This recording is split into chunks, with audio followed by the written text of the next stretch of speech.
Mula po sa probinsya ng Isabela, Tripolantina, Aura Meter, Japanese 1. Ito po katiits ay binabalahan. Ayan, malakas po ito katiits. Ayan, simple lang po yan.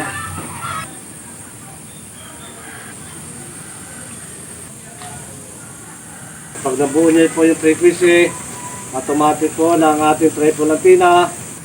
Makikita niyo naman katiits. Yung ginagamit lang sa pamalapitan. Okay na po siya ng bagong direksyon.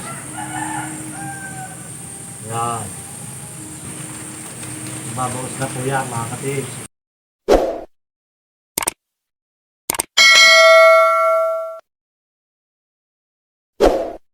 So, magandang araw at magandang buhay sa ating mga kababayan, sa ating pong mga katiits. Muli po, request ng ating isang katiits mula po sa probinsya ng Isabela. Ito po yung kanyang napusuan, long range locator, Tripolantina, at yun na rin po itong Aura Meter at Japanese 1 mga katiits. Muli, samahan niyo po ako sa pagdidemo ng locator, Japanese 1 at isang Aura Meter. Ito po katiits ay binabalahan sa pa itong long range locator, Tripolantina, na kung ano po yung ating ibabala, ano po yung gusto natin hanapin, yun po ang ating lalagay sa chamber po ng ating tripod antenna. Ayan, dito katiits po siya babalahan. At meron po tayo pambala dito. Ito po yung 24 carats na ring. Yan.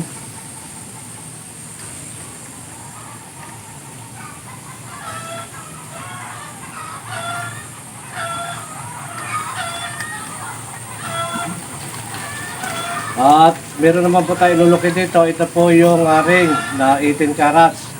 Ring po ito na 18 carats. Gamit po natin ang Tripolantina.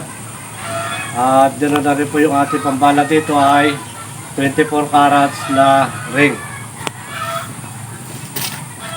Ito po katiits. Muli, sa paggamit po ng ating Tripolantina, kailangan po yung antenna ipahid po natin sa lupa. Kahit ilang segundo lang mga katiits, huwag po niya kakalimutan. Kailangan po dapat matinig po yung kanyang pagkakaikot. At yung pagtaas po natin, dapat tamang taas lang po, tamang balanse. Kaya katiits, ito po yung paggamit natin ng tripod antenna. Mula pa rin po sa baba. Yan, swim po ng konti. Mula po sa baba ay dandahang tataas. Ito po ang ating tripod antenna. Kaya ganyan po yung katiits. Mula sa baba. Ayan. Doon po siya tumuturo sa ating pong target. Ayan. Doon pa rin siya nagtuturo. Ayan. Malakas po ito katiits. Pang long distance po itong ating tripod antenna. At meron po siyang positive, negative. Ganoon na rin po yung ground balance. Ito katiits. Ayan.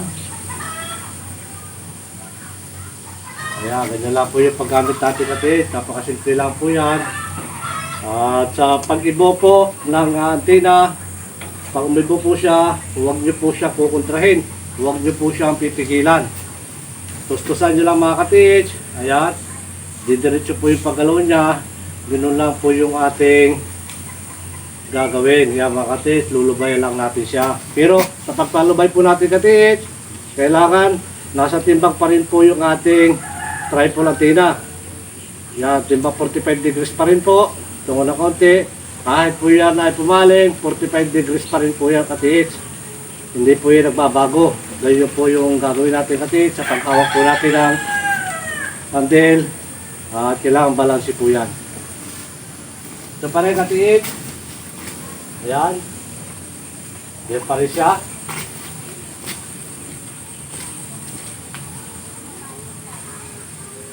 Ayan. Yan pa rin sa ating taturo. Ayan. Yan pa rin.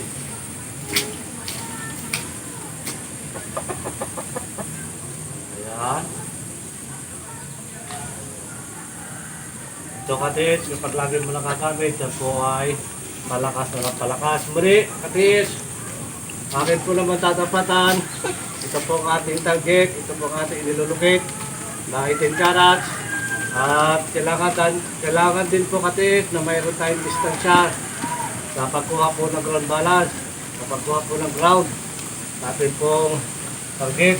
Ayan. Ito po yung pagkuha ng ground.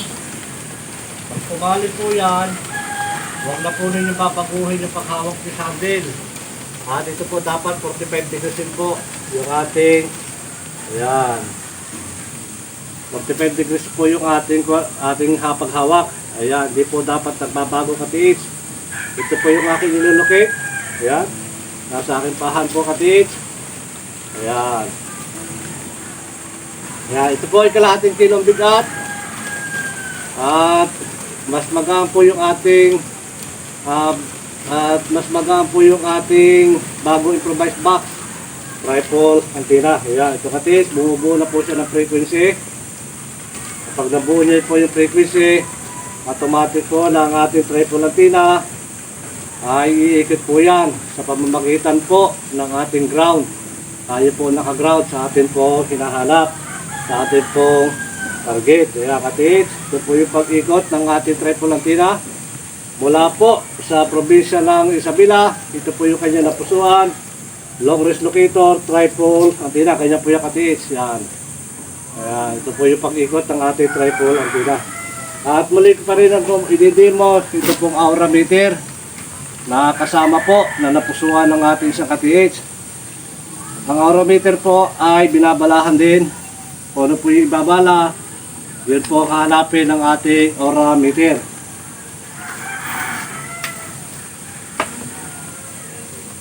Ito po yung aura meter mga katiis.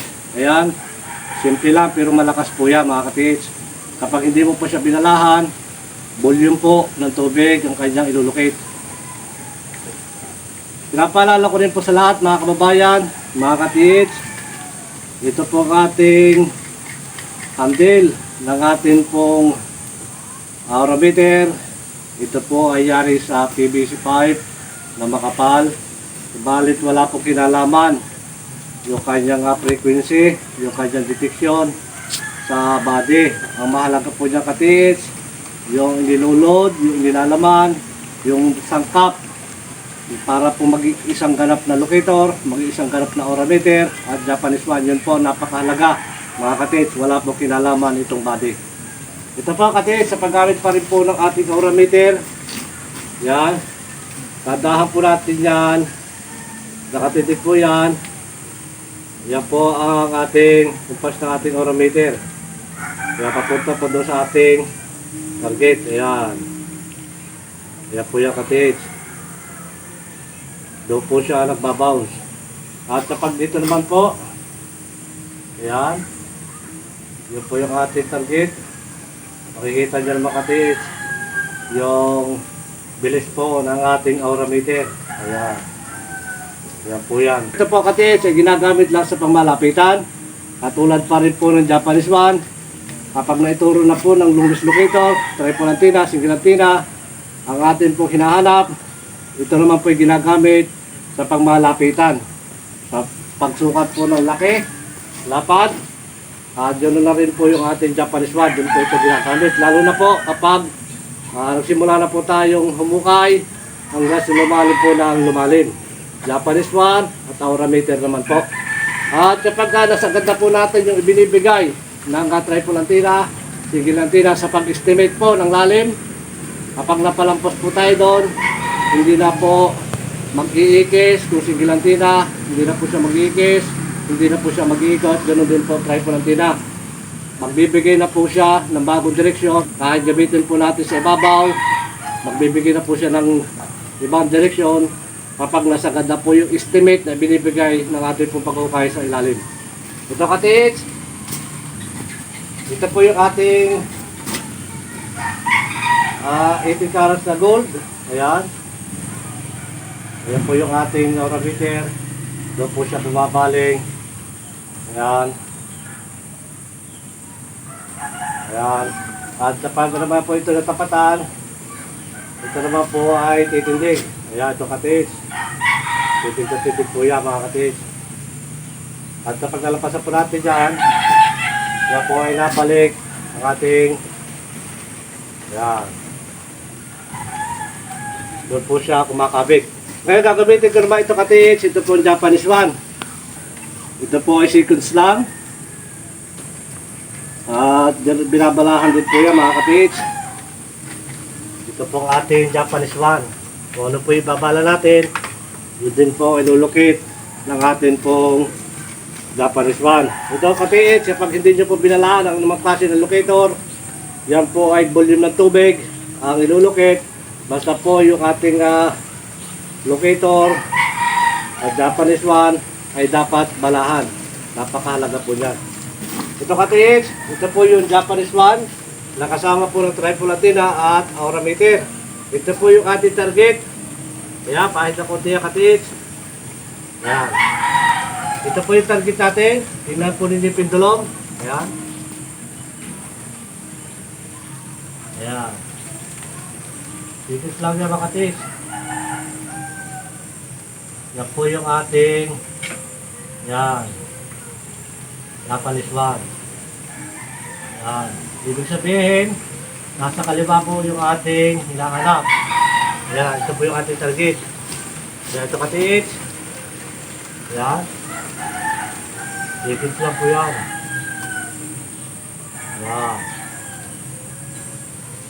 Yan po ang laro ng Japanese one. Yan. Ito po ang ating target. At ito po yung target natin katis. At ako po ay nandini, malayo sa kanya. Yan. Ang tapatan. Yan. Mababawas na po yan mga katis. Yan.